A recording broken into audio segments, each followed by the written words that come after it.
Ең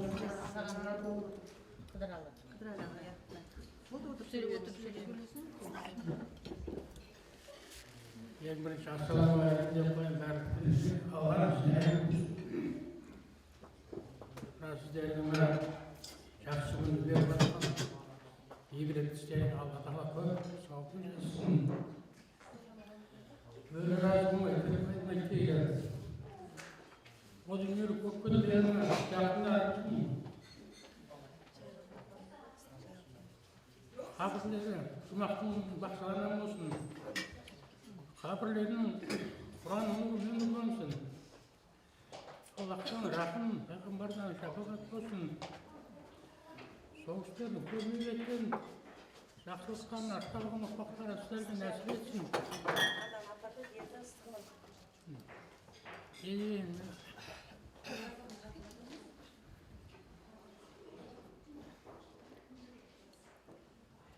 Ұстаған оразаңыз қабыл болсын. Мынау ең жақсы ай ғой. Осындай жақсы айда берген игіліктер 700%-ға дейін көбейді екен Алла Тағала. Сондай жақсылық болсын сіздерде, көбейсін сіздердің істеген жақсылықтарыңызда. Жүректеріңіз жазылмай, ұзақ өмір сүріңдер, иманды, инабатты ұрпақ өсіріңдер. Бәрі жақсылық болсын, иман болыңыздар. Енді қалған сөз шешесіне беремін.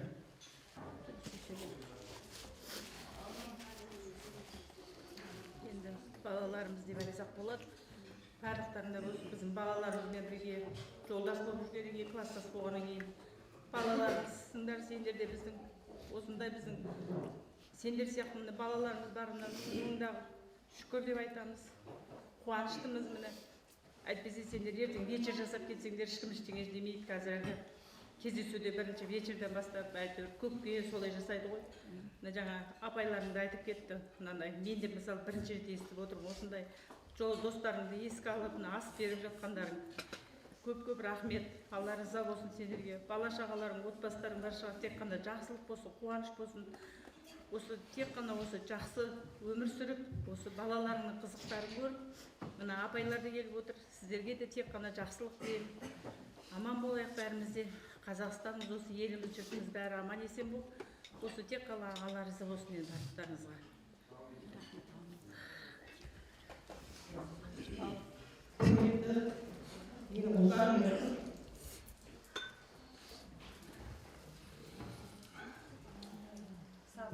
Бүгін жақсы күн, жақсы айтамын. Үлкен дастархан жасап отырып жатыр. Әрқайсысына үлкен бақытты, теңдермен аман болып, екі босағаларың аман болсын. Біз сияқты келін алып қыз туып, солардың қызығына тоймен жүрмек болады. Осы жайған дастархандарының үлкен рахмет еске алып, көп рахмет.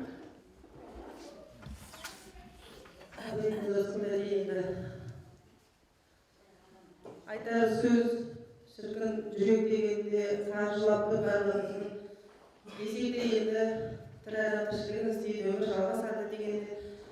Сондықтан келесі сөз мына жерде мына имам асығып отыр екен, сол кісіге дейін сол қалған жалғайды. Alhamdulillah rabbil alamin wal aqibatu lil muttaqin wassalatu wassalamu ala sayyidina Muhammad wa ala alihi wa ashabihi ajma'in. Amma ba'd, assalamu alaikum wa rahmatullahi wa barakatuh. Құрметті бүгінгі мінекей асқа жиналып отырған қауым, Алла Тағала баршамыздың қандай ниетпен келсек иншалла ниеттерімізді қабыл еткен болсын. Бүгінгі міне беріп отырған ас садақаларымыз иншалла қабыл болсын. Және де қасиетті болған айлардың сұлтаны Рамазан айында келіп отыр екен. Алланың қалауыменен сондай бір жақсы күнді таңдап, және де мұсылманның несі бойынша, күнтізбесі бойынша бүгінгі иншалла жұма кіріп қойды. Қасиетті жұма баршамызға мүбәрәк, құтты, берекелі болсын иншалла. Сол күндердің сұлтаны жұма болса, айлардың сұлтаны шахру Рамадан, яғни қасиетті болған Рамазан айында сіздермен жүздесіп отырмыз. Және де осы ұйымдастырған кісілерге Алла Тағала разы болсын иншалла. Сондай бір жақсы ай, жақсы күнді белгілеп мінекей ас беріп отыр екен. Алла иншалла қабыл етсін, Алла кісілерден разы болсын иншалла. Алла Тағала баршамыздан разы болсын.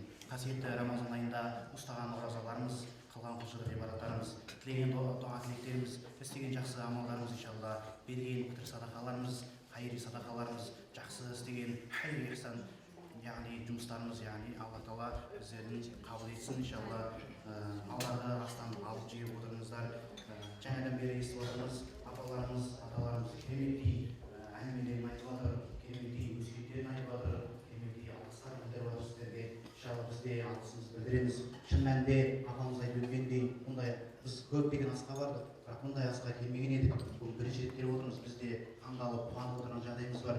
Класстасты, яғни сыныптас іздеп, сыныптасқа Құран бағыштау деген үлкен бір үлкен көмек. Өйткені Алла тағала Құранда айтады, иннамал муъминина ихва дейді. Яғни мұсылман бауыр, мұсылман бір-біріне бауыр. Яғни мұсылман деген адамдары бір-біріне бауыр дейді. Егер кім бауырсың бауырына, яғни дұғалардың хайырлысы, яғни жақсысы бауырына дұға жасау дейді.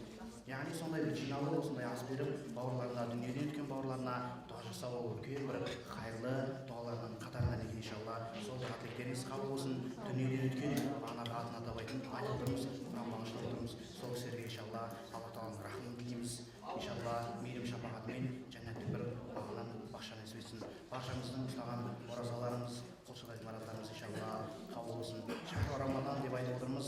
Рамазанның қасиетіне тоқтала кететін болсақ, Алла тағала мархабат етіп Құранда айтады: ей иман келтіргендер, сендерге бұрынғылардың алдында парыз етілгендей ораза сендерге парыз етілді, әлбетте сақтаныңдар дейді. Яғни бұл сөздерден мақсат бұрынғыларға парыз етілгендей иман келтіргендер, иман келтіргендер сақтаныңдар. Бұл ай қасиетті Рамазан ай бізге берілген үлкен нығметтердің бірі болғандықтан сақтаныңдар дейді. Бұл айда кім дейді, шынайы Алладан үміт етіп, Пайғамбар саллаллаху алейхи вассалам хадисінде келеді, шынайы Алладан үміт етіп сәресіге тұратын болса, яғни сауабын Алладан үміт етіп, Аллах тағала маған сауабын жаса көр деп шынайы ниетпенен оразаға, яғни сәресіге тұратын болса, оразасын шынайы ниетпенен Алладан разылығын күтіп, Алладан сауабын күтіп ұстайтын болса, дейді, өткенді, кеткенді күнәлары кешіреді дейді. Сондықтан да Пайғамбарымыз хадисінде келгенде иншалла шынайы түрде ораза ұстауды Аллах тағала баршамызға нәсіп етсін, және де баршамыз күнәларға емеспіз. Сондықтан да бұл кезге дейінгі біліп те білмей жасырында жария жасаған үлкенді кішілі күнәларымызды иншалла Аллах тағала кешірген болсын. Бұл Рамазан айының ерекшелігі сондай. Бұл айда кім ораза тұтып дейді, ораза тұтатын болса, оған екі қуаныш беріледі дейді. Яғни бірінші қуанышы ол біз күні бойы Алланың разылығы үшін, Алла тағаланың разылығы үшін біз ораза тұттық. Алла тағала айтады: мен басқа сауаптарым, яғни біздің жасаған басқа амалдарымыз, істеген 5 уақыт намаздар, оқыған намаздарымыз, құлшылық ғибадаттарымыз, тілеген дұға тілектеріміз бәрі өзіне дейді, иншалла сауабын беремін дейді. Бірақ Рамазан айында, яғни Рамазан айының оразасын кім шынайы түрде менің разылығым үшін ұстайтын болса, оның сауабын не дейді? Өзім есептесемін дейді. Яғни Аллах тағала айтып отыр, оның сауабын не дейді? Өзім есептесемін дейді. Сол сияқты бірінші қуанышы, яғни мұсылман адамның ораза тұтқандағы екі қуанышының бірі, яғни Алланың разылығы үшін, Алладың разылығынан үміттеніп, біздің халал болған, яғни жеп ішу бізге халал болған нәрсені күні бойы тыю, яғни нәпсісін тыю, және де шахватын тыю. Осындай әдемі нәрселерді ішкісі келген, чөлдеп тұрса да ішпей, қарны ашып тұрса да жемей, сондай Алланың разылығын үміт еткен күйде, Алладан қорыққан күйде ораза тұтып, ауыз ашарға келген кездегі суды көрген кездегі қуаныш екен. Қандай бір күн ыстықта, ыстық кезде жүреміз, шөлдеп тұрсақ та су ішпейміз. Не бар? Алладан келген қорқыныш бар, және де Алланың разылығы бар. Қорқып жүреміз да, әбден ауыз ашарға келген кезде 8-ден 12 минут кетті-ау деген кезде, ана судың дауысын естіп, суды көріп, суды ішкен кездегі қуаныш ол ерекше қуаныш. Бірінші қуаныш, яғни бізге мұсылмандарға берілген нәғметтердің біреуі, яғни осындай бір қуаныш екен. Ал екінші қуанышқа келетін болсақ, бағана жоғарыда айтып өткеніміздей, Алла тағала айтты: мен ораза ұстаушылармен өзім есептесемін, себебі ол менің разылығым үшін халал болған нәрсені жемеді, менің разылығым үшін халал болған нәрсені шөлдеп тұрса да ішпеді, және менің разылығым үшін халал болған өзінің жұптарыменен не деді? Қосылмады, яғни шахватқа берілмеді. Сондықтан да мен өзім беремін дейді сауабын. Екіншісі қуанышымыз Алланың дидарына барған кезде, Алланың алдына барған кезде, Алланың құзырына барған кездегі біздің сауабымызды үлестіріп беріп жатқандағы қуанышымыз екен иншалла. Бұл айда иншалла Рамазан айына жеткен де бар, жетпеген де бар. Біз жеткен екенбіз иншалла. Ораза ұстап қалмайық ағайын. ораза ұстауға тырысайық, жақсы амалдар істеуге тырысайық. Бұл ай өте берекелі ай, берекелі, рахым ай, кешірім ай, Құран айы иншалла. Мешіттен қалмайық, мешітке келейік иншалла. Алланың қалауымен бұл ай бізге үлкен беріп отырған үлкен мүмкіндік. Бұл ай, яғни бұл айға кімде-кім жетіп дейді. Жетіп бұл айда оразаны, Алла Тағаланың берген оразасын дейді, мүмкіндігін ұстамайтын болса, ол нағыз жеңілгендерден дейді. Сондықтан да иншалла ораза ұстауды баршамызға нәсіп етсін иншалла. Бұл ораза тозақ отынан қалқан болады екен. Алла Тағала біздің тозаққа кетуімізді қаламайды. Сондықтан да Алла Тағала қаламағандықтан бізге осындай шахр Рамазан, яғни Рамазан айын, өте берекелі болған Рамазан айын, өте үлкен бір нығмет болған Рамазан айын бізге жіберіп отыр екен, тозақ отына қалқан болсын деп. Сондықтан да иншалла баршамыздың аңсап жүрген фирдауси жәннатымызға жетуді Алла Тағала баршамызға нәсіп етсін. Иншалла мешітке келіңіздер, намаз оқыңыздар, пітір садақаларыңызды беріңіздер, жан-бастарыңызға, мал-бастарыңызға амандық тілеңіздер иншалла. Бұл айда дуа тілеп қалайық, бұл айда құлшылық жасап қалайық. Бұл ай Құран айы, рахым айы. Алланың рахымынан үміт үзбейік, Алланың рахымын тілейік, және де иншалла баршамызға фирдауси жәннатқа кіруді нәсіп етсін иншалла. Алланың қалауымен бүгінгі міне жақсылыққа иншалла біз орталық мешітімізге сонау Алматыдан Астана медресесін оқыған екі қари бауырымызды алып келіп отырмыз. Бүгін сіздерге нәсіп болған екен иншалла.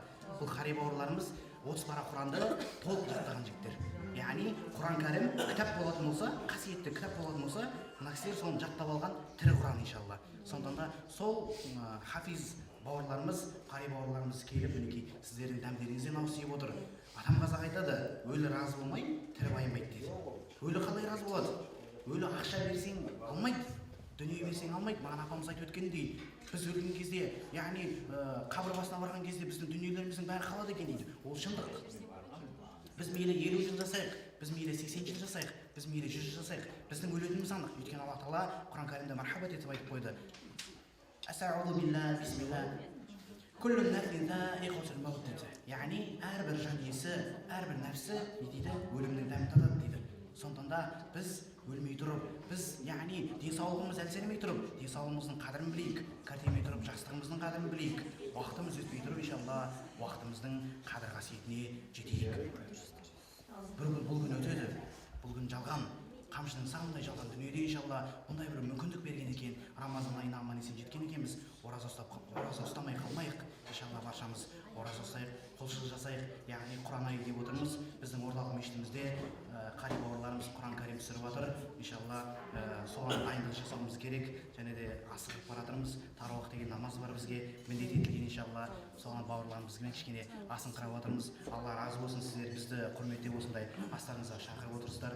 Ешқашан да ынтымақ бірліктеріңізден алмасын. Осындай кластастар болып ұйымдасып отыру, яғни ол ынтымақ бірліктеріңіздің арқасында болып отырған нәрсе. Алланың қалауымен жақсы күндерде сіздермен жүздесіп, біз де қуанып отырмыз иншалла. Алла разы болсын баршаңызға. Сіздер асықпай дәмнен ауысып, Алланың берген осындай үлкен нығметінен ауысып, дәмнен ауысып, әңгімелеріңізді айтып, ары қаратай бір-бірлеріңізге жақсы тілектеріңізді айтып иншалла. Отырыңыздар асықпай. Біз иншалла рұқсат берсеңіздер, ақырын жылжи берсек, өйткені біздің міндеттеріміз бар. Мешітке барып, ары қаратай дайындауымыз керек, құлшылық жасауымыз керек иншалла. Алла баршамыздан разы болсын иншалла. Берген хайыр ихсан садақаларыңыз қабыл болсын, ауызашарларыңыз қабыл болсын иншалла. Кімде-кім Рамазан айында ауызашар беретін болса дейді, яғни сол ауызашарға келген кісілердің ұстағандай оразаның сауабын алады, және де сол кісілердің дейді оразасының сауабы ешқашан да кемімейді дейді. Сондықтан да сол барша ораза ұстаған кісілердің сауаптарын иншалла осы ұйымдастырып отқан кісілерге, сіздерге нәсіп етсін иншалла. Осындай жақсылықта жүздесейік, жүздеріңізден қуаныш кетпесін, егеменді еліміз иншалла жасай берсін. Алла разы болсын баршамыздан.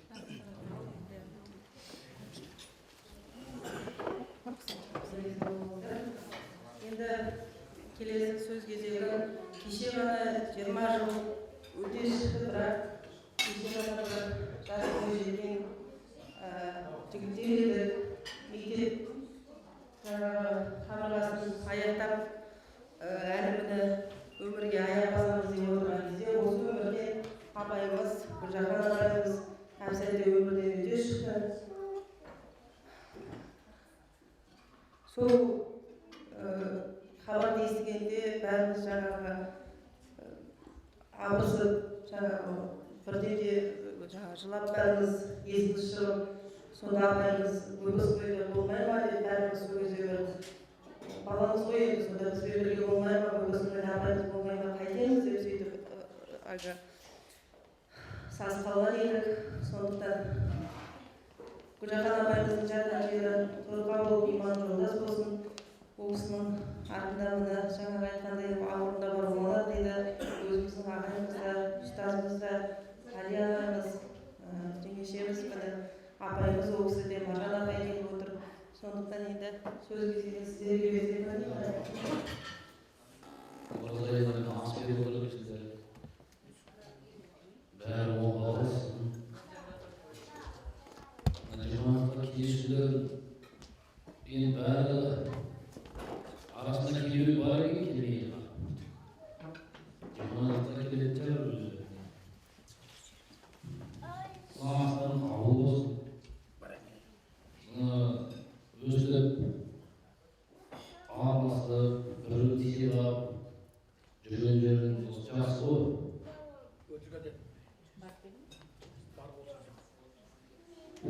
Ал енді мен көп сөйлеймін, ағын реттерейін.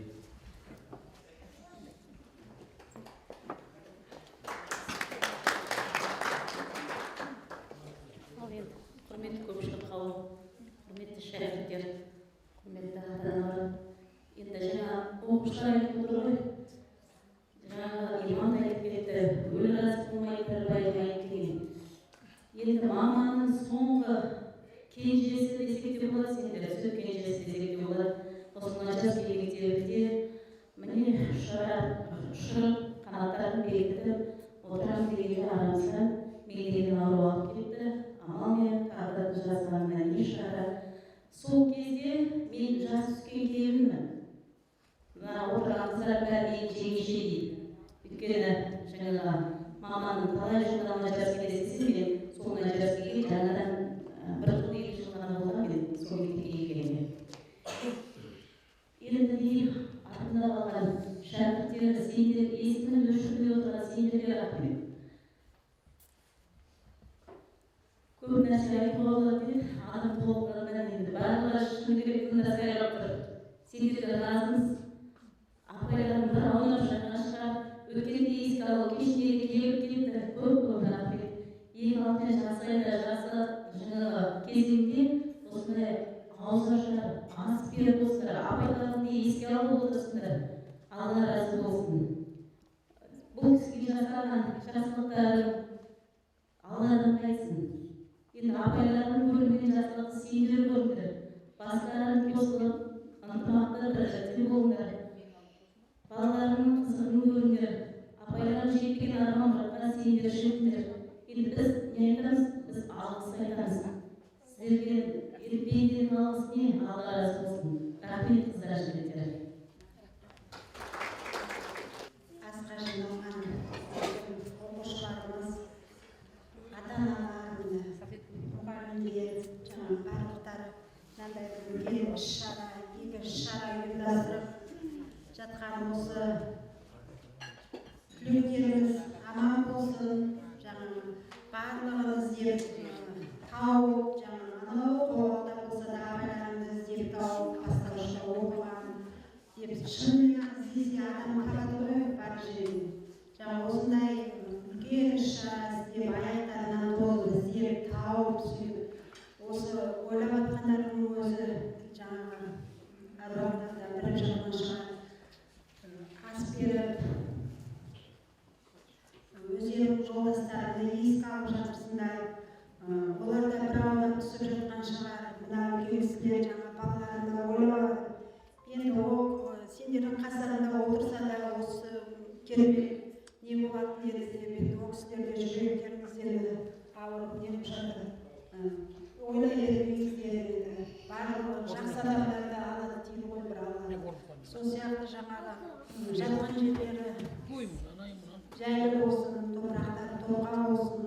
Жаңағы Гүлжахан апайды да осындай тура 25 майға қарсы керемет бір төңкеріс болып кеткендей болып кетті мектепте. Балалардың бәрі ойлап шығып, бәріміз бір түрлі болып тура 25 майға қарсы бәріміз сөйтіп неғып кеттік. Ол кісінің де орны бөлек, сондай жаңағы үлкен сендерге тәрбие беріп, осындай түлектерді тірі болса сендердің орталарында отыратын еді ғой. Сол жаңағы ол кісі де аруақтары риза болып жатқан шығар мінекей. Барлық балалар барып ұйымшылықпен сойыс-ақ білгенбіз біз. Балалардың барлығы барып сол үйде отын жағып, бір жағынан шығып көмектесіп, тура көз алдында жаңа келе салғанда барлық оқушылардың отырған орындарына дейін көз алдыма келді. Шынымен керемет, сенде осындай түлектеріміз бар, біз бақыттымыз. Жаңа айтып жатырмыз, сізде апа уайымдай бермеңіз, кішкентай қызыңыз бар екен ана сияқты. Соны көріп, жаңағы өссін, аман есен болсын,